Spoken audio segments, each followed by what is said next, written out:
Salute Bharat. നമ്മളോടൊപ്പം doctor ജയപ്രസാദാണ്. Sir സ്വാഗതം. നമസ്തേ sir, ഇന്ന് നിയമസഭയിൽ മുഖ്യമന്ത്രി വി ഡി സതീശൻ കേരളത്തിൻ്റെ സാമ്പത്തിക ധവളപത്രം അവതരിപ്പിച്ച് സംസാരിച്ചു. അതിൻ്റെ ഒരു ചുരുക്കം മൊത്തം 5.07 ലക്ഷം കോടിയുടെ കടബാധ്യത കേരളത്തിനുണ്ട്.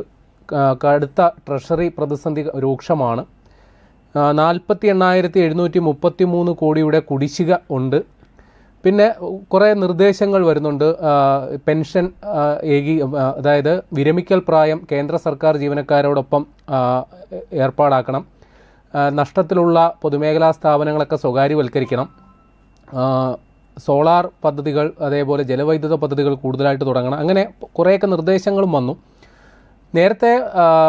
നേരത്തെ ഉണ്ടായിരുന്ന പിണറായി സർക്കാർ അവകാശപ്പെട്ടിരുന്നത് 5,500 കോടിയോളം ഏകദേശം ഖജനാവിൽ മിച്ചം വെച്ചിട്ടാണ് ഇറങ്ങിയത്. അപ്പോൾ ഇപ്പോൾ വി ഡി സതീശൻ പറയുന്നു മൊത്തം 5.07 ലക്ഷം കോടി, കേരളം കടുത്ത സാമ്പത്തിക പ്രതിസന്ധിയിലാണെന്ന് പറയുന്നത്. അങ്ങനെ ഒരു തർക്കം, അതായത് പൊതുജനങ്ങൾക്കിടയിൽ ഒരു ആശയക്കുഴപ്പം ഇതിലുണ്ട്. അവർ മിച്ചം വെച്ചിട്ട് പോയി ഇവർ വലിയ കടത്തിലാണെന്ന് പറയുന്നു. അത് ഒരു ഘട്ടത്തിൽ നിൽക്കുന്നു.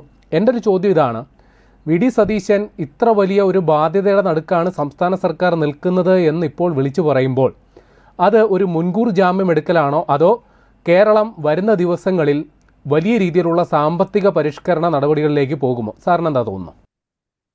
കേരളത്തിലെ മുഖ്യമന്ത്രി ഇന്ന് പുറത്തിറക്കിയ ധവളപത്രം, നമ്മുടെ ഒരു ഫിനാൻഷ്യൽ സ്റ്റാറ്റസ് ശരിക്കും വസ്തുതാപരമായി നിലവിലുള്ളത് തന്നെയാണ്. അതിനകത്ത് യാതൊരു തരത്തിലുമുള്ള തർക്കമില്ല. ആ കാര്യത്തിൽ എനിക്കൊന്നും ഇടതു മുന്നണി പോലും അതിനകത്ത് തർക്കിക്കുമെന്ന് എനിക്ക് തോന്നുന്നില്ല. അതായത് കേരളത്തിന്റെ സമ്പദ് വ്യവസ്ഥ എന്ന് പറയുന്നത് നമുക്കറിയാം, ഇന്ത്യയിൽ ഏറ്റവും കൂടുതൽ ഉപഭോഗ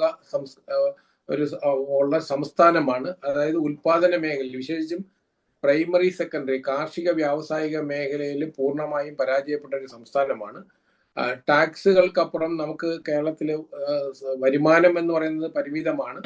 പിന്നെ നമുക്ക്, അതായത് കർണാടകവും തമിഴ്നാടും അല്ലെങ്കിൽ മഹാരാഷ്ട്രയുമായിട്ടൊക്കെ താരതമ്യം ചെയ്യുമ്പോൾ, ഗുജറാത്തുമായിട്ടൊക്കെ താരതമ്യം ചെയ്യുമ്പോൾ നമ്മുടെ വരുമാനം ആ തരത്തിൽ നമുക്ക് ടാക്സിന് പുറത്ത് ഇല്ല. ആകെയുള്ളത് ഭാഗ്യക്കുറിയിൽ നിന്നും ലോട്ടറിയിൽ നിന്നും അതോടൊപ്പം തന്നെ ബിവറേജസിൽ നിന്നും കിട്ടുന്നതാണ് നമ്മുടെ ഒരു മേജർ ഷെയർ എന്നുള്ളത്. പിന്നെ നമ്മുടെ സ്വാഭാവികമായിട്ട് ടാക്സിൽ ഏറ്റവും കൂടുതൽ വരുമാനം കിട്ടുന്നത് നമ്മുടെ പെട്രോളും ഡീസലിന്റെയും ടാക്സ് ആണ് ഏറ്റവും വലിയൊരു അഡ്വാൻറ്റേജ് ഉള്ളത്. അപ്പൊ കേരളത്തെ സംബന്ധിച്ചോളം ഏറ്റവും കൂടുതൽ ഫ്രീബീസ് അല്ലെങ്കിൽ സാമൂഹ്യക്ഷേമ പെൻഷൻ ഉൾപ്പെടെ ചെലവിന്റെ കാര്യത്തിൽ ഏറ്റവും മുന്നിൽ നിൽക്കുന്ന ഒരു സംസ്ഥാനം. നമ്മുടെ വരുമാനത്തിന്റെ മുഴുവൻ തുക ഏതാണ്ട് 77% എന്ന് പറയുന്നുണ്ട്. 80% ചെലവഴിക്കുന്നത് ശമ്പളം, പെൻഷൻ അല്ലെങ്കിൽ ക്ഷേമ പെൻഷൻ ഇത്യാദി കാര്യങ്ങൾക്ക് വേണ്ടിയിട്ടാണ്. നമ്മുടെ ക്യാപിറ്റൽ ഇൻവെസ്റ്റ്മെന്റിൽ ഇന്ത്യയിൽ ഏറ്റവും കുറച്ച് ഇൻവെസ്റ്റ്മെന്റ് നടത്തുന്ന ഒരു സംസ്ഥാനമാണ് കേരളം. അതായത് നമ്മൾ ഒരു പ്രൊഡക്ഷൻ സെക്ടറിൽ നമ്മൾ ഒന്നുമേ ചെയ്യാൻ നമുക്ക് കഴിയുന്നില്ല. അതുകൊണ്ടാണ് കഴിഞ്ഞ 10 വർഷത്തിനിടയിൽ കേരളത്തില് 500 പേർക്ക് തൊഴിൽ ലഭിക്കുന്ന ഒരു സംരംഭം പോലും നമ്മൾ തുടങ്ങിയിട്ടില്ല. നമ്മുടെ വരുമാനത്തിന്റെ വലിയൊരു ഷെയർ നമ്മൾ ചെലവഴിക്കുന്നത് പൊതു മേഖലയിലെ സ്ഥാപനങ്ങളെ നിലനിർത്താനാണ്. ഏതാണ്ട് 78,000 കോടി രൂപയാണ് ഈ ഇന്നത്തെ ഈ ധവളപത്രത്തിൽ പറയുന്നത്. പൊതുമേഖലാ സ്ഥാപനങ്ങളെ നിലനിർത്താൻ ഏറ്റവും വലിയ ഷെയർ കൊടുക്കുന്നത് KSRTC ആണ്. അപ്പൊ നമ്മള് കേരളം അഭിമാനിക്കുന്ന പൊതുമേഖല എന്ന് പറയുന്നത് മുഴുവനും കടത്തിലാണ്. അപ്പം ജനങ്ങളുടെ ക്ഷേമത്തിന് ഉപയോഗിക്കേണ്ട പൈസ നമ്മൾ പൊതുമേഖലയെ എന്ന് പറഞ്ഞ സ്ഥാപനത്തെ പേരിന് വേണ്ടി നിലനിർത്തി കുറച്ച് ജീവനക്കാരെയും മെയിൻറ്റെയിൻ ചെയ്ത് കൊണ്ടുപോകുന്നത്. അതുകൊണ്ട് സ്റ്റേറ്റിന് എന്താണ് ഗുണം എന്നുള്ളത് നമ്മൾ ചിന്തിക്കേണ്ട വിഷയങ്ങളാണ്. അത് ഇതിനകത്ത് പറയുന്നുണ്ട്. അപ്പൊ ഇതൊരു ഈ ധവളപത്രം വരുന്നതിന് മുന്നേ തന്നെ 2024 നമ്മുടെ പാർലമെന്റില്, ലോകസഭയില് കൊല്ലത്തെ MP പ്രേമചന്ദ്രൻ ചോദ്യം ചോദിച്ചിരുന്നു കേരളത്തിന്റെ ധനസ്ഥിതിയുമായി ബന്ധപ്പെട്ടിട്ട്. അപ്പൊ അതില് 2016 പിണറായി വിജയൻ അധികാരത്തിൽ വന്നത് മുതൽ 2024-25 ഫിനാൻഷ്യൽ ഇയർ വരെയുള്ള കണക്ക് പാർലമെന്റിൽ ഫിനാൻസ് മിനിസ്റ്റർ അവതരിപ്പിക്കുകയുണ്ടായി. അപ്പൊ അതില് 2016 നമ്മുടെ കടമെന്ന് പറയുന്നത് 1,62,271.5 കോടിയായിരുന്നു. അത് 2016 ഓരോ വർഷത്തെ 9 വർഷത്തെ കണക്ക് പാർലമെന്റിൽ വെച്ചാണ് ഞാൻ അത് 2016 1,62,000 1000 കോടിയായിരുന്നെങ്കിൽ അത് 2020 5 വർഷം കഴിയുമ്പോഴത്തേക്ക് 2,67,585.4 കോടിയായിട്ട് അത് ഉയർന്നു. 2024 ആകുമ്പോഴത്തേക്കും അത് 4,29,270 ആണ്. 0.6 കോടിയാണ് കടം, നമ്മുടെ പൊതുകടം. അതാണ് ഇപ്പൊ 5,07,000 അതായത് 5.7 ലാക്ക് എന്നുള്ളത് ഇന്നത്തെ കണക്കിൽ വന്നിരിക്കുന്നത്.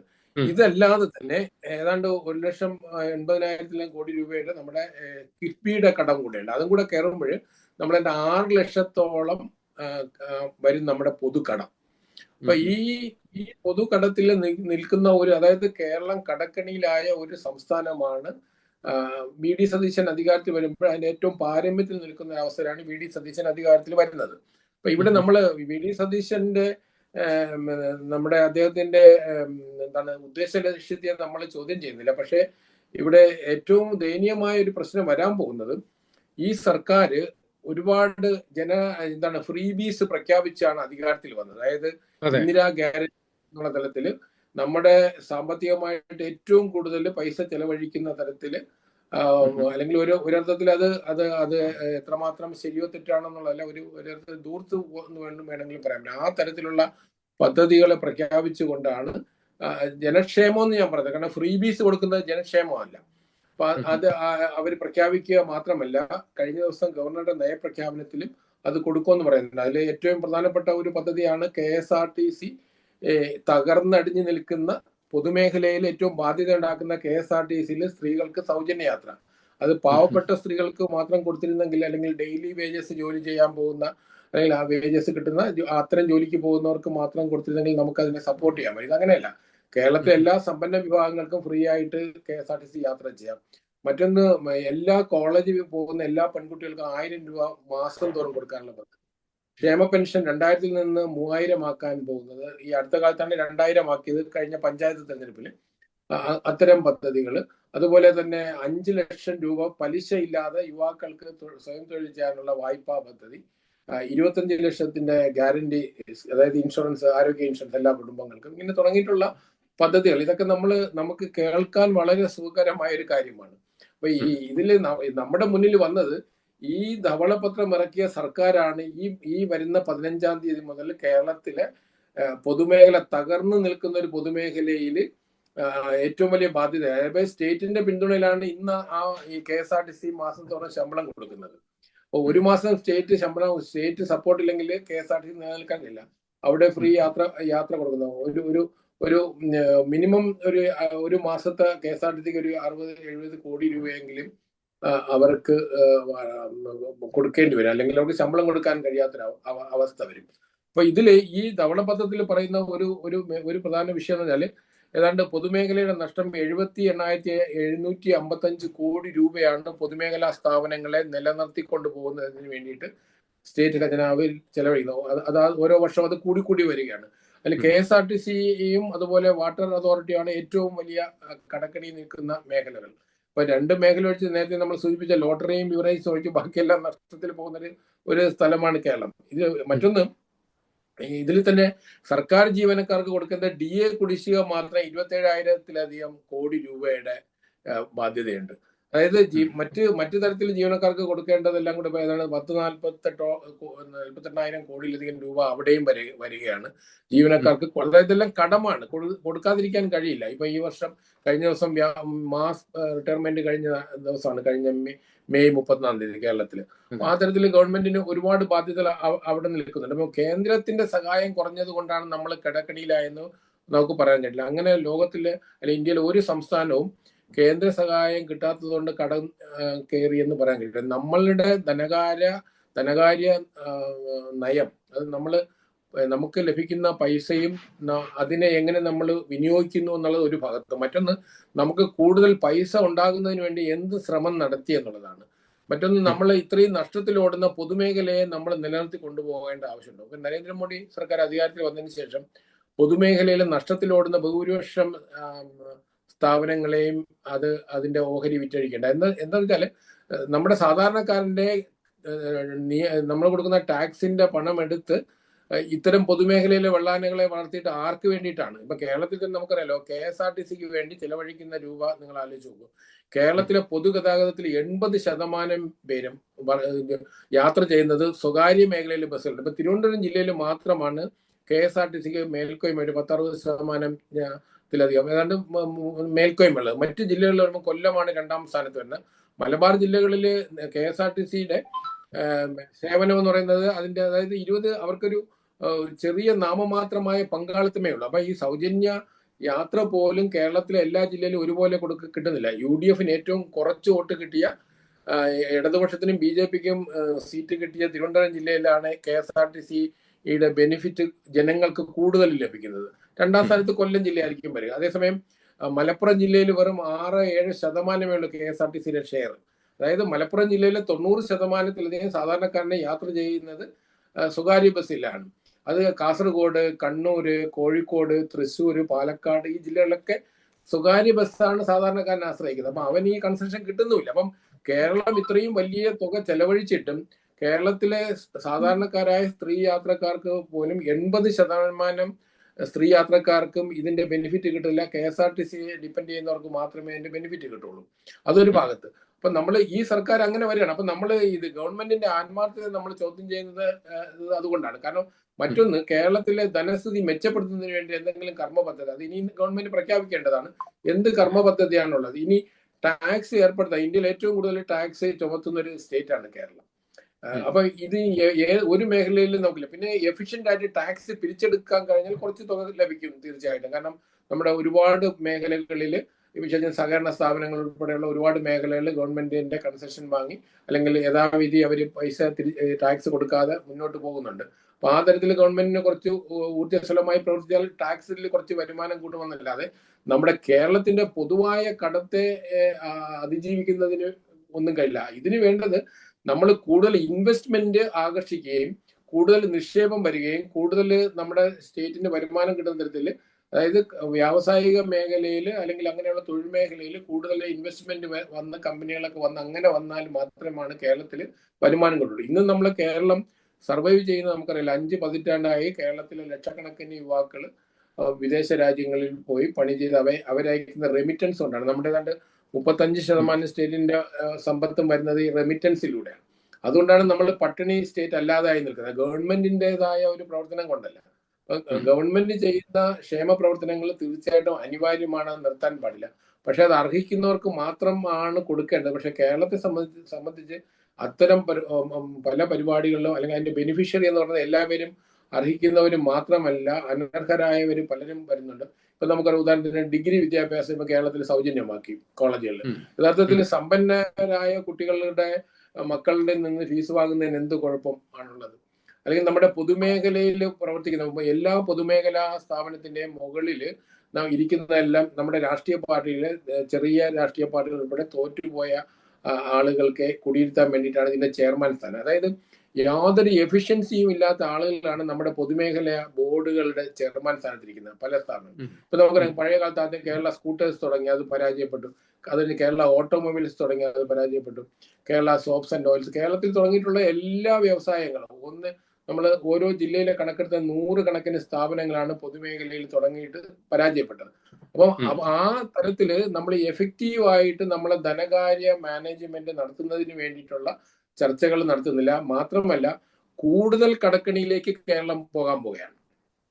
കാരണം കേന്ദ്രത്തിൽ നിന്ന് നമുക്കറിയാം, കേരളത്തിൽ പറഞ്ഞു നിൽക്കാൻ വേണ്ടി മാത്രം ആണ് ഒരു പ്രചരണ ആയുധമായിട്ട് കേന്ദ്ര സർക്കാരിന്റെ നിന്ന് ലഭിക്കേണ്ട പൈസ ലഭിച്ചില്ല. നമുക്ക് കേന്ദ്രത്തിലെ പല സ്കീമുകളിലും പൈസ ആദ്യത്തെ ഗഡുവിൽ ലഭിച്ചാൽ രണ്ടാമത്തെ പൈസ നിങ്ങൾക്ക് ലഭിക്കണമെങ്കിൽ അതിന് ചില പ്രൊസീജിയർ പാലിക്കേണ്ടതുണ്ട്.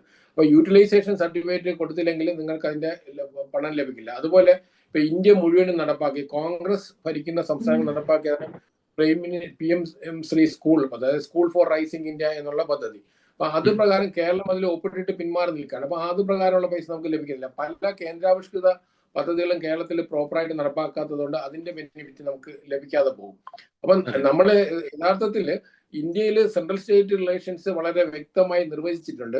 അത് ഫിനാൻഷ്യൽ റിലേഷൻസ് എങ്ങനെയാണ് ആകണമെന്നുള്ളത് വളരെ ധനകാര്യ കമ്മീഷൻ കാലാകാലങ്ങളിൽ അതാത് സ്റ്റേറ്റിന്റെ വികസനവുമായി ബന്ധപ്പെട്ടിട്ട് അത് എവിടെ നിൽക്കുന്നു എന്നതിന്റെ അടിസ്ഥാനത്തിലാണ് ഈ ഒരു ധനത്തെ ഡിവൈഡ് ചെയ്യുന്നത്. അത് എല്ലാ രാജ്യങ്ങൾക്കുമായി എല്ലാ സ്റ്റേറ്റിനുമായിട്ട് വീതം വെച്ച് കൊടുക്കുന്നത്. അതിനൊക്കെ ഒരു ഫോർമുലയുണ്ട്. അതൊന്നും ഒരു പൊളിറ്റിക്കൽ ആയിട്ടുള്ള ഇടപെടലുകളല്ല. പക്ഷെ കേന്ദ്രവും സംസ്ഥാനവും കൂടെ സഹകരിച്ച് പോയാൽ നമുക്ക് ചില ചില വികസന പദ്ധതികൾക്ക് ആക്കം കൂട്ടാൻ കഴിയും. ഇപ്പൊ അല്ല, ഈ നമുക്കറിയാം വികസന കേരളത്തിലെ ഞാനൊന്ന് ഇടപെട്ട് ചോദിച്ചിട്ട് സാറേ, അത് ഈ വികസന പദ്ധതികൾ പറയുമ്പോൾ തന്നെയാണ് ഇന്ന് നിയമസഭയിൽ മുഖ്യമന്ത്രി പറഞ്ഞത് ഇത് കഴിഞ്ഞ സർക്കാരിൻ്റെ ഫിനാൻഷ്യൽ മിസ്മാനേജ്മെൻറ്റിൻ്റെ ഒരു കണ്ണാടിയാണ് എന്ന തരത്തിലാണ് പറയുന്നത്. കാരണം വലിയ രീതിയിൽ അവർ കടം വാങ്ങിക്കൂട്ടി, അത് അനാവശ്യമായ പല കാര്യങ്ങൾക്കും വേണ്ടി ആ പണം ചെലവഴിച്ചു, ദുർവ്യയം നടത്തി എന്നൊക്കെയുള്ളതാണ് ആക്ഷേപം. അതവിടെ നിൽക്കട്ടെ. അതേസമയം തന്നെ ഈ ധവളപത്രത്തിൽ പറയുന്ന ഒരു കാര്യം, കേരളത്തിൻ്റെ വരുമാനത്തിൻ്റെ 77% ചെലവഴിക്കുന്നത് ശമ്പളം, പെൻഷൻ, മറ്റ് ആനുകൂല്യങ്ങളൊക്കെ വിതരണം ചെയ്യുന്നതിന് വേണ്ടിയിട്ടാണ്. ബാക്കി പോയിട്ട് നാമമാത്രമായ 23% തുകയാണ് അടിസ്ഥാന സൗകര്യ വികസന പരിപാടികൾക്ക് വേണ്ടി ചെലവഴിക്കുക. അപ്പോൾ സ്വാഭാവികമായിട്ടും കടമെടുക്കുക നിർവാഹമില്ല. അപ്പോൾ കഴിഞ്ഞ സർക്കാരിൻ്റെ വികസന മോഡൽ കിഫ്ബി ആയിരുന്നു. പക്ഷേ ഈ ധവളപത്രത്തിൽ പറയുന്നു കിഫ്ബിയെ സ്വതന്ത്രമായി വായ്പ എടുക്കാൻ അനുവദിക്കരുത് എന്നും പറയും. അപ്പോൾ നമുക്ക് വികസന പദ്ധതികൾ നടപ്പിലാക്കണമെങ്കിൽ വായ്പ എടുത്തേ മതിയാകൂ. നിലവിൽ അതിനുള്ള ഒരു വെഹിക്കിൾ എന്ന് പറയുന്നത് കിഫ്ബിയാണ്. അപ്പോൾ കിഫ്ബി വായ്പ എടുക്കാനും പാടില്ല എന്ന് പറയുന്നു. അപ്പോൾ അതെങ്ങനെ പൊരുത്തപ്പെടും സാർ? അല്ല, കിഫ്ബി എന്ന് പറയുന്നത് നമ്മുടെ ബഡ്ജറ്റ് ഇതരമായിട്ട് പ്രപ്പോസൽ ഉണ്ട്. അതായത് സ്പീഡായിട്ട് കാര്യങ്ങൾ നടത്താൻ വേണ്ടിയിട്ടാണ് ഇത് ആരംഭിച്ചത്. Kerala infrastructure investment fund board എന്നുള്ള തരത്തിൽ തുടങ്ങിയത്. പക്ഷേ അവിടെ വരുന്നത് ഇപ്പം കഴിഞ്ഞ ഗവൺമെന്റ് 70,000 കോടി രൂപയുടെ പ്രോജക്റ്റ് പ്രഖ്യാപിക്കുകയുണ്ടായി. ഇതിൽ ധവളപത്രത്തിൽ പറയുന്നത് തന്നെയാണ്, അതിൽ 6,000 കോടി രൂപയുടെ പ്രോജക്റ്റ് മാത്രമാണ് നടപ്പാക്കിയിട്ടുള്ളൂ. അപ്പൊ നമ്മൾ ഒരുപാട് പ്രോജക്റ്റുകൾ എടുക്കുകയും അത് നടപ്പാക്കാൻ കഴിയാവില്ല. അപ്പൊ അതിന്റെ ബാധ്യത 56,000 കോടി രൂപയോളം ബാധ്യതയുണ്ട്. അപ്പൊ നമ്മൾ കിഫ്ബിയിലൂടെയാണ് വികസനം വരേണ്ടതെന്ന് പറയുന്നത് ശരിയല്ല. കാരണം നമ്മൾ ഏതൊരു വികസന പദ്ധതിയും നമ്മൾ പ്ലാൻ ചെയ്യുമ്പോൾ നമ്മുടെ വരുമാനം, നമുക്ക് കടമെടുക്കാനുള്ള സ്രോതസ്, അതുപോലെ തന്നെ അതിന്റെ ജനങ്ങൾക്ക് കിട്ടുന്ന ബെനിഫിറ്റ്, ഇത് മൂന്നും കൂടെ നമ്മൾ ആലോചിക്കും. നമ്മൾ വോട്ട് ബാങ്ക് മാത്രം നോക്കിയിട്ടല്ല ഇത്തരം കാര്യങ്ങൾ ചെയ്യേണ്ടത്. ഇപ്പം നമ്മൾ ഈ കഴിഞ്ഞ ഗവൺമെന്റ് ധനധൂർത്ത് നടത്തിയെന്ന് പറയുന്ന ഈ സർക്കാരും വീണ്ടും ധനധൂർത്തിലേക്ക് തന്നെയാണ് പോകാൻ പോകുന്നത്. കാരണം ഈ ഇന്ദിരാ ഗ്യാരണ്ടി സ്കീം നടപ്പാക്കുകയാണെങ്കിൽ കേരളത്തിൽ ധനധൂർത്ത് തന്നെയായിരിക്കും. കാരണം ഒരു ഉദാഹരണത്തിന് 1000 രൂപ എല്ലാ കോളേജ് വിദ്യാർത്ഥികൾക്കും മാസം തോറും കൊടുക്കുന്ന ഒരു സ്കീം ഗവൺമെന്റ് ആൾറെഡി പ്രഖ്യാപിച്ചു കഴിഞ്ഞു. യഥാർത്ഥത്തിൽ കേരളത്തിലെ എല്ലാ പെൺകുട്ടികൾക്കും 1000 രൂപ കൊടുക്കേണ്ട ആവശ്യമുണ്ടോ? അതോ ആവശ്യക്കാരായ പാവപ്പെട്ട കുട്ടികൾക്ക് മാത്രം പോരെ? യഥാർത്ഥത്തിൽ ഒരു 20-25% കുട്ടികളിൽ മാത്രമായിരിക്കും ആ തരത്തിൽ തീരെ ദരിദ്രരായിട്ടുള്ള വിഭാഗങ്ങളിൽ നിന്ന് വരുന്ന കുട്ടികൾക്ക് തീർച്ചയായിട്ടും സഹായം കൊടുക്കണം. പക്ഷെ ഇവിടെ അങ്ങനെയല്ല ചെയ്യുന്നത്. ഇവിടെ നമ്മൾ വളരെ ലാവിഷായിട്ട് നമ്മൾ പൈസ ചെലവഴിക്കുന്ന ആളുകൾക്ക് വീണ്ടും നമ്മൾ 1000 രൂപ മന്ത്ലി കൊടുക്കണം. അതേപോലെ ഒരു വീട്ടിൽ കേരളത്തിൽ 14% വീടുകളിൽ 2 വാഹനങ്ങളുണ്ട് കേരളത്തിൽ ഇപ്പോൾ. അപ്പൊ എന്റെ വീട്ടിൽ അല്ലെങ്കിൽ ഞങ്ങളുടെ വീട്ടിൽ ഏറ്റവും ഉയർന്ന ആഡംബര വാഹനങ്ങളുള്ളവർക്കും KSRTC ഫ്രീ ആയിട്ട് പോകും. ഇപ്പൊ കർണാടകത്തില് 40% യാത്രക്കാരുള്ളത് ഏതാണ്ട് 65-70% സ്ത്രീ യാത്രക്കാരായിട്ട് കൂട്ടി. അപ്പൊ ഫ്രീ യാത്ര കൊടുക്കുമ്പോഴത്തേക്കും ആളുകൾ അത് മിസ്യൂസ് ചെയ്യുകയും ചെയ്യും. കുറച്ച് പേര് ആവശ്യക്കാർ, ഒരു ന്യൂനപക്ഷം ഉണ്ടാവും. അപ്പോൾ ഒരു ന്യൂനപക്ഷം ജെന്യുവിൻ ആവശ്യക്കാരുടെ പേരിൽ ഒരു മഹാഭൂരിപക്ഷം ആവശ്യമില്ലാത്തവരേക്കും കൂടെ ധനസഹായം കൊടുക്കുകയാണ്. അപ്പൊ നമ്മൾ അർഹിക്കുന്ന കരങ്ങൾക്ക് സപ്പോർട്ട് കൊടുത്ത്, അതാണ് ശരിക്കും നമ്മുടെ വികസന അല്ലെങ്കിൽ ക്ഷേമ പദ്ധതികളുടെ അടിസ്ഥാന ലക്ഷ്യമാക്കേണ്ടത്. അതിനുവരെ എല്ലാവരെയും ഒരുപോലെ യൂണിവേഴ്സലായി ട്രീറ്റ് ചെയ്യേണ്ട ആവശ്യമില്ല. സമ്പന്ന വിഭാഗങ്ങളിൽ നിന്ന് കൂടുതൽ പണം ശേഖരിച്ചുകൊണ്ട് താഴെ തട്ടിലുള്ള ആളുകൾക്ക് കൂടുതൽ സപ്പോർട്ട് കൊടുക്കുക. ആ തരത്തിൽ ഒരു വിവേചനം നടത്തേണ്ട ആവശ്യമില്ല. ഇത്തരം കാര്യങ്ങൾ പൊതു പണമാണ് ഉപയോഗിക്കുന്നത്. അപ്പൊ ഞാൻ പറഞ്ഞ KSRTCയിൽ തീർച്ചയായിട്ടും ഡെയിലി ജോലിക്ക് പോകുന്നുണ്ട്, ഡെയിലി വരുമാനം മാത്രമുള്ള അല്ലെങ്കിൽ കൂലിപ്പണിക്ക് പോകുന്ന സ്ത്രീകളുണ്ട്. ഇപ്പൊ തിരുവനന്തപുരത്തൊക്കെ ഒരുപാട് പേര് അങ്ങനെ വർക്ക് ചെയ്യുന്നുണ്ട്, വീട്ടു ജോലിക്ക് പോകുന്നവര്. അപ്പൊ അങ്ങനെയുള്ളവർക്ക് അർഹിക്കുന്നതാണ് ഫ്രീ യാത്ര. അതേസമയം വീട്ടിൽ തന്നെ 2-3 കാറുള്ള ആളുകൾ ഫ്രീ യാത്ര ഉള്ളതുകൊണ്ട് അവർ പോകുന്നു. മാത്രമല്ല ആ തരത്തിൽ KSRTCക്കുള്ള സമ്പദ് വ്യവസ്ഥ എങ്ങനെയാണ്, സപ്പോർട്ട് എങ്ങനെയാണ്? ഇപ്പോൾ തന്നെ നമുക്കറിയാലോ, എത്രയോ വർഷം അവർക്ക് ശമ്പളം കൊടുക്കാതെ 2 ഗഡുകാർ ശമ്പളം കൊടുത്തു. ഈ അടുത്ത കാലത്ത് പിന്നെ ശമ്പളം റെഗുലറായി വന്ന സമയത്താണ് ഈ ഒരു ഭാരിച്ച ബാധ്യത വരുന്നത്. അപ്പൊ നമ്മൾ കഴിഞ്ഞ സർക്കാർ തൂർത്തു നടത്തിയെന്ന് പറഞ്ഞാൽ നമുക്കറിയാലോ, പഞ്ചായത്ത് തെരഞ്ഞെടുപ്പ് പ്രഖ്യാപിക്കുമ്പോഴത്തേക്കും അതിൽ തൊട്ട് മുന്നേ ആയിട്ട് 1,500 രൂപ ക്ഷേമ പെൻഷൻ ആൾറെഡി ഒരുപാട് അരിയറുണ്ടായിരുന്നു. അത് 2,000 ആക്കി കൂട്ടി എല്ലാ ആളുകൾക്കും കയ്യിലെത്തിച്ചു. ഒരു 1,000 രൂപ സ്ത്രീകൾ കൊടുക്കുന്ന ഒരു സ്കീം കൊണ്ടുവന്നു. അപ്പൊ ഇതുപോലെയുള്ള പദ്ധതികൾ വോട്ടിന് വേണ്ടിയിട്ട് നടപ്പാക്കുകയാണ്. അല്ലെങ്കിൽ അത് വേണ്ടെന്നല്ല ഞാൻ പറഞ്ഞത്. പക്ഷെ അതെല്ലാം തന്നെ നമ്മളെ വരുമാനത്തിന്റെ അടിസ്ഥാനത്തിലല്ല. മറ്റൊന്ന്, നമ്മളൊരു ഗവൺമെന്റിനെ വിലയിരുത്തുന്നത് ഏത് മേഖലയിലാണ് വരുമാനം വർദ്ധിക്കുന്നതിന് വേണ്ടിയുള്ള പ്രോജക്റ്റ് കൊണ്ടുവന്നത്. ഉം. വരുമാനം ഫ്രീ ആയിട്ട് കൊടുക്കുന്നത് ഓക്കെ, സമ്മതിച്ചു. പക്ഷെ വരുമാനം വർദ്ധിപ്പിക്കുന്നതിന് വേണ്ടിയിട്ട് എന്ത് സ്കീമാണ് നമുക്ക് നടപ്പാക്കാൻ കഴിയുന്നത്? അപ്പൊ ആ തരത്തിൽ നമ്മൾ ധവളപത്രം ഇറക്കുന്ന ഗവൺമെന്റ് തീർച്ചയായിട്ടും ഒരു മാതൃകാപരമായ ഒരു സാമ്പത്തിക നയമുണ്ടാകണം. അർഹിക്കുന്ന ആളുകൾക്ക് എല്ലാവിധ ആനുകൂല്യങ്ങളും നൽകുകയും അതേസമയം തന്നെ സമ്പന്നരായ വിഭാഗങ്ങളിൽ നിന്ന് ആവശ്യത്തിനനുസരിച്ച് അത്തരം കാര്യങ്ങൾ അവരിൽ നിന്ന് പണം ഈടാക്കുന്നത് കൊണ്ട് യാതൊരു തെറ്റുമില്ല. അപ്പൊ നമ്മൾ അതുകൊണ്ട് നമ്മുടെ ഈ ധൂർത്ത് എന്ന് പറയുന്നത് നമ്മുടെ ഇടതു വലതു മുന്നണികൾ കേരളത്തിലെ അവരെ സാമ്പത്തികമായ പോളിസി രണ്ടും ഒന്ന് തന്നെയാണ്. അതിനകത്ത് ഒരു വ്യത്യാസവും നമുക്ക് പറയാൻ കഴിയില്ല. ഇടതു മുന്നണിയിൽ നിന്ന് വലതു മുന്നണി വരുമ്പോഴും ഇത് തന്നെയാണ് അവസ്ഥ. 2011 ഇതുപോലെ ഒരു ധവളപത്രം കേരളം ഇറക്കിയതാണ്, ഉമ്മൻചാണ്ടി സർക്കാർ അധികാരത്തിൽ വന്ന സമയത്ത്. പക്ഷെ അതുകൊണ്ടൊന്നും നമ്മളുടെ സാമ്പത്തികമായ മാനേജ്മെന്റിന് എന്തെങ്കിലും നേട്ടമുണ്ടായി എന്ന് പറയാൻ കഴിയില്ല. അപ്പൊ അതുകൊണ്ട് ഈ ഇന്നിറക്കിയ ധവളപത്രം എന്ന് പറഞ്ഞാൽ നേരത്തെ സൂചിപ്പിച്ചാൽ ഇന്ത്യൻ പാർലമെന്റിൽ ഇത് വളരെ വ്യക്തമായിട്ട് കേന്ദ്ര സർക്കാർ കേരളത്തിന് അർഹിക്കുന്നതായ എല്ലാ പൈസയും കൊടുത്തിട്ടുണ്ട്. ഏതെങ്കിലും മേഖലയിൽ കൊടുത്തിട്ടില്ലെങ്കിൽ അത്തരം പ്രോജക്റ്റുകളെ ശരിയായ രീതിയിൽ അവർ നടപ്പാക്കാത്തതുകൊണ്ടോ യൂട്ടിലൈസേഷൻ സർട്ടിഫിക്കറ്റ് കൊടുക്കാത്തത് കൊണ്ടോ മാത്രമായിരിക്കും. മറ്റൊന്ന്, കടമെടുക്കുന്നത് ഒരു തെറ്റൊന്നുമില്ല. എല്ലാ സ്റ്റേറ്റിനും ഇതുപോലെ കടമുണ്ട്. പക്ഷെ അവർക്ക് അതനുസരിച്ച് വരുമാനമുണ്ട്. ഇപ്പൊ തമിഴ്നാട്, അവർക്ക് വരുമാനമുണ്ട്, നമ്മളെക്കാളും കടമുള്ള സ്റ്റേറ്റ് ആണ്. പക്ഷേ അവർക്കൊരു അഡ്വാൻറ്റേജ് ഉണ്ട്, അവർക്ക് വരുമാനമുണ്ട്. മാത്രമല്ല, കഴിഞ്ഞ 10 വർഷത്തിനുള്ളിൽ തമിഴ്നാട്ടിൽ തുടങ്ങിയ പുതിയ സംരംഭങ്ങളുടെ കണക്കെടുത്ത് നോക്കുക. അതായത് വൻകിട വ്യവസായങ്ങൾ, ലോകത്തിൽ തന്നെ ഏറ്റവും കൂടുതൽ കാർ നിർമ്മാണം നടക്കുന്നത് തമിഴ്നാട്ടിലാണ്. ഇപ്പൊ ഇൻഡസ്ട്രിയൽ രംഗത്തെ തരത്തിൽ കാർഷിക മേഖലയിൽ അവരുടെ വളർച്ച, അത് മഹാരാഷ്ട്രയിലും ഗുജറാത്തിലും കർണാടകത്തിലും ഒക്കെ നമുക്ക് കാണാം. കാർഷിക വ്യാവസായിക മേഖലയിൽ IT ഉൾപ്പെടെയുള്ള മേഖല, ഇപ്പൊ IT മേഖലയിൽ കേരളത്തിന്റെ കോൺട്രിബ്യൂഷൻ എന്നെല്ലാം ഒരു 1.5-2% മാത്രമാണ്. ഇപ്പൊ കേരള സർക്കാർ, പിണറായി സർക്കാരിന്റെ അവസാന കാലഘട്ടത്തിൽ അടുത്ത ഒരു IT പോളിസി പ്രഖ്യാപിക്കുന്നത്. അതിൽ 2030 ആകുമ്പോൾ നമുക്കൊരു 5%, 10% ഷെയർ ഉണ്ടാവണമെന്ന സ്വപ്നം കാണുന്നത് പോലും. അപ്പൊ അതായത് നമ്മൾ IT രംഗത്ത് ഏറ്റവും കൂടുതൽ കുട്ടികൾ വർക്ക് ചെയ്യുന്ന കേരളത്തിലെ മലയാളി കുട്ടികളാണ്, ബാംഗ്ലൂരിലും ഹൈദരാബാദിലും ചെന്നൈയിലും പൂനെയിലും ഒക്കെ. പക്ഷേ കേരളത്തിൽ IT സംരംഭങ്ങൾ വരുന്നില്ല. അപ്പൊ നമ്മൾ ഈ ടെക്നോ പാർക്ക് എന്ന് പറയുന്ന 3 ടെക്നോ പാർക്കും ഇൻഫോ പാർക്കിലും ഒക്കെ കൂടെ മൊത്തം നമ്മൾ എടുത്തു കഴിഞ്ഞാൽ 1,00,000-ന് താഴെ ആയിരിക്കും തൊഴിൽ കൊടുക്കുന്നുള്ളൂ. അപ്പൊ മറ്റു സംസ്ഥാനങ്ങൾ അങ്ങനെ പല മേഖലകളിലൂടെ വികസന പ്രവർത്തനങ്ങൾ നടക്കുമ്പോൾ നമ്മളെ ഇവിടെ ഒരു ഇൻവെസ്റ്റ്മെന്റ് ഫ്രണ്ട്ലി സ്റ്റേറ്റ് ആയി നമുക്ക് മാറാൻ കഴിയുന്നില്ല. തനത് വരുമാനം വർദ്ധിപ്പിക്കുന്നതിന് വേണ്ടിയിട്ടുള്ള ഒരു ശ്രമവും നടക്കുന്നില്ല. ഈ സർക്കാരിന്റെ പദ്ധതിയിൽ ഈ കഴിഞ്ഞ നയപ്രഖ്യാപനത്തിൽ ഞാൻ കണ്ടത് വളരെ നല്ല നയപ്രഖ്യാപനമാണ്. ഒരുപാട് ആനുകൂല്യങ്ങൾ ജനങ്ങൾക്ക് നൽകുന്ന ഇന്ദിരാ ഗ്യാരണ്ടി സ്കീമാണ്. ആ സ്കീം നടപ്പാക്കുകയാണെങ്കിൽ കേരളം വലിയൊരു കടക്കണിയിലേക്ക് പോകും. ഈ അതിലെനിക്കൊരു സംശയം, അതായത് ചില നിരീക്ഷകർ അതിനെ മറ്റു രീതിയിൽ വ്യാഖ്യാനിക്കുന്നുണ്ട്. അതായത് സമൂഹത്തിൽ ചിലർക്കൊരു ആനുകൂല്യം കിട്ടുമ്പോൾ അതുമൂലം അവർ സേവ് ചെയ്യുന്ന പണം ഒന്നെങ്കിൽ അത് സേവിങ്സ് ആയിട്ട് മാറും, അല്ലെങ്കിൽ അത് മാർക്കറ്റിലേക്ക് പമ്പ് ചെയ്യപ്പെടും. അങ്ങനെ മാർക്കറ്റ് കുറെ കൂടി സൈക്ലിക്കലാകും എന്നൊക്കെ വാദിക്കുന്നുണ്ട്. ആ വാദവും അത്ര അങ്ങ് തള്ളിക്കളയാൻ പറ്റുമോ? അല്ല, കേരളത്തില് നമുക്കറിയില്ല, കേരളത്തിൽ ഏറ്റവും കൂടുതൽ അതായത് പുറത്തുനിന്നുള്ള മറുനാടൻ റെമിറ്റൻസ് വരുന്ന സ്റ്റേറ്റാണ്. അത് മുഴുവൻ നമ്മുടെ ഉപഭോഗ സംസ്കാരത്തിന്റെ ഭാഗമായിട്ട് മുഴുവനും മാർക്കറ്റിൽ ഇപ്പോൾ ഇറങ്ങുന്ന ഒരു സംസ്ഥാനമാണ് കേരളം. അപ്പം കേരളത്തെ സംബന്ധിച്ചിടത്തോളം നമ്മൾ ഈ വിദേശത്തിൽ നിന്ന് വരുന്ന പണം ആ തരത്തിൽ, ഉദാഹരണത്തിന് പബ്ലിക് പ്രൈവറ്റ് പാർട്ടിസിപ്പേഷൻ കേരളത്തിൽ അറിയപ്പെടുന്ന സ്ഥാപനങ്ങളെന്ന് ആകെ ഒരു എഫക്റ്റീവായി നടക്കുന്നത് നമ്മുടെ കൊച്ചി എയർപോർട്ട് മാത്രമാണ്. അത് വിജയകരമായി നടക്കുന്നുണ്ട്. യഥാർത്ഥത്തിൽ കേരളത്തിൽ സ്കൂളുകളും കോളേജുകളിലും ആശുപത്രികളും ഒക്കെ തന്നെ ഈ പബ്ലിക് പ്രൈവറ്റ് പാർട്ടിസിപ്പേഷനിൽ നടത്താൻ കഴിയുമായിരുന്നു. അപ്പൊ അങ്ങനെയാണെങ്കിൽ വിദേശ ഈ മലയാളികളുടെ പൈസ, അവരയക്കുന്ന പൈസ ഇന്ന് ബാങ്കിൽ കിടക്കുന്നു, പിന്നെ നല്ല വീടുകൾ വയ്ക്കുന്നു. അതുപോലെ ഒരു കൺസ്യൂമർ കൾച്ചറിനപ്പുറം അവർ ഇൻവെസ്റ്റ്മെന്റ് ക്യാപിറ്റലായിട്ട് കൺവേർട്ട് ചെയ്യുന്നില്ല.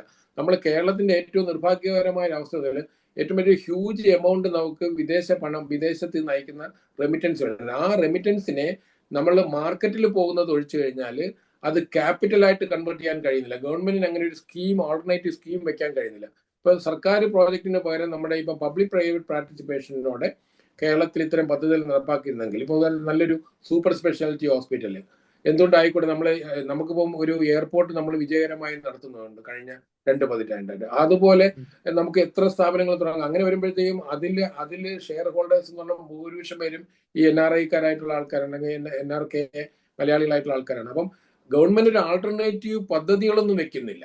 അപ്പൊ നമുക്ക് പണം ഒഴുകുന്നുണ്ട് കേരളത്തിൽ. ആ പണത്തെ നമുക്ക് ക്യാപിറ്റലായിട്ട് കൺവേർട്ട് ആയാൽ നമുക്ക് അങ്ങനെ പരമ്പരാഗതമായിട്ട് തന്നെ നമ്മൾ മുതലാളി അല്ലെങ്കിൽ മുതൽ മുടക്കുന്നവനെ നമ്മൾ പാമ്പിനെ പോലെ തല്ലിക്കൊല്ലണമെന്ന് നമ്മൾ അങ്ങനെ മുതലാളിത്തത്തിനെതിരായി മുദ്രാവാക്യം വിളിച്ച ഇടതുപക്ഷ രാഷ്ട്രീയത്തിന്റെ ഒരു പാവം ഫലമാണ് നമ്മൾ ഇന്ന് അനുഭവിക്കാൻ പോകുന്നത്. അതായത് ഈ ഇൻവെസ്റ്റ് ചെയ്യുന്നവനാണ് ഏറ്റവും വലിയ വർഗശത്രുവാണ് അവൻ. അപ്പൊ നമ്മുടെ അടിസ്ഥാന ജനവിഭാഗങ്ങളുടെ വർഗശത്രു എന്ന് പറയുന്നത് ഇൻവെസ്റ്റ് ചെയ്യുന്നതിന്. അതുകൊണ്ടാണ് മലയാളികളായിട്ടുള്ള ആൾക്കാർ നമുക്കറിയാമല്ലോ, ഇപ്പം കിഴക്കമ്പലത്തിലെ ഈ അടുത്ത മറ്റേ ഇവര് പോലും നമ്മുടെ ഹൈദരാബാദിലേക്ക് അല്ലെങ്കിൽ തെലങ്കാനയിലേക്ക് 2020 കിറ്റെക്സ് പോലും 2020ലേക്ക് 1000-ത്തിലധികം പേർക്ക് തൊഴിൽ കിട്ടുന്ന സ്ഥാപനമാണ് അങ്ങോട്ട് കൊണ്ടുപോയി.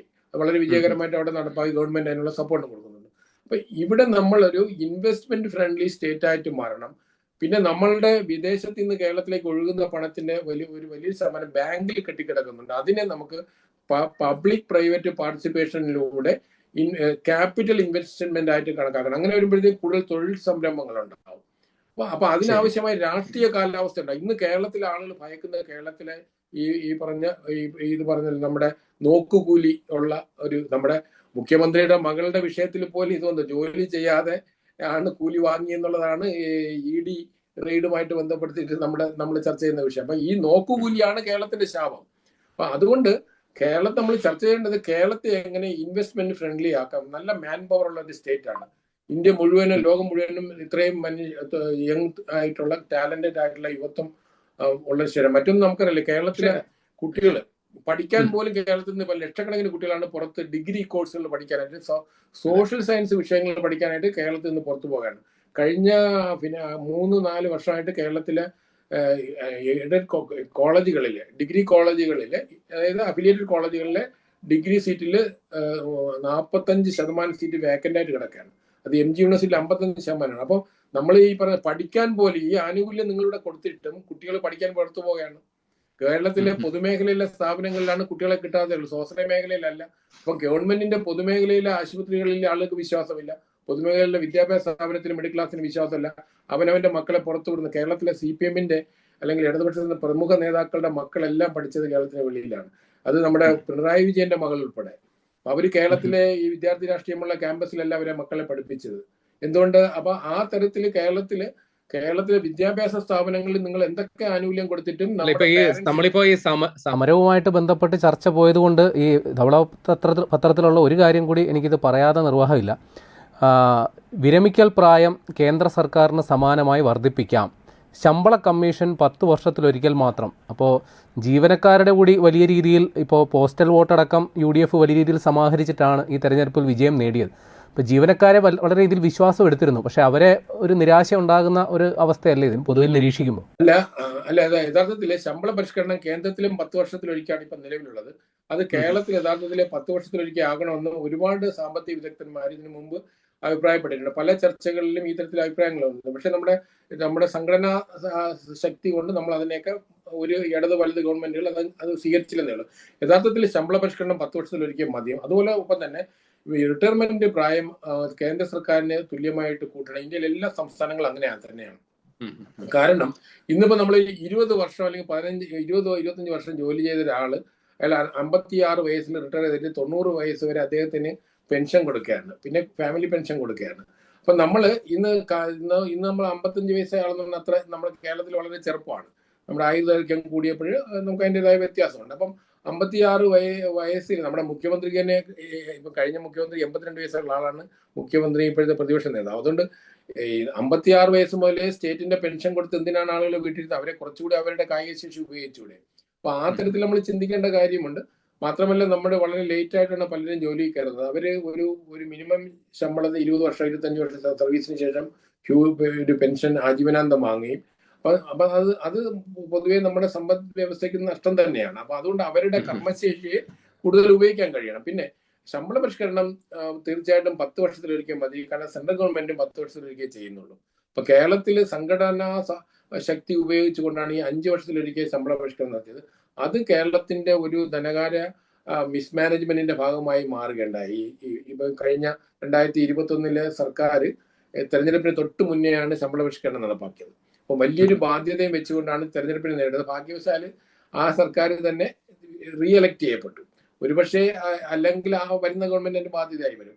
അങ്ങനെ നമ്മൾ കാലാകാലങ്ങളിൽ സംഘടിത സമൂഹത്തിനും കീഴടങ്ങി ആനുകൂല്യങ്ങൾ അനർഹരായ ആളുകൾക്ക് കൂടെ നൽകി എല്ലാം ഫ്രീ സിസ്റ്റം ആക്കി. എന്നിട്ട് പോലും നമ്മുടെ മിഡിൽ ക്ലാസ് ആളുകൾ ഈ ഫ്രീ സ്കൂളിൽ മക്കളെ വിടുന്നില്ല, പഠിപ്പിക്കാൻ വിടുന്നില്ല. അവര് വലിയ ഡൊണേഷൻ കൊടുത്തിട്ട് നമ്മുടെ സ്വാശ്രയ സ്കൂളുകളെയാണ് ആശ്രയിക്കുന്നത്.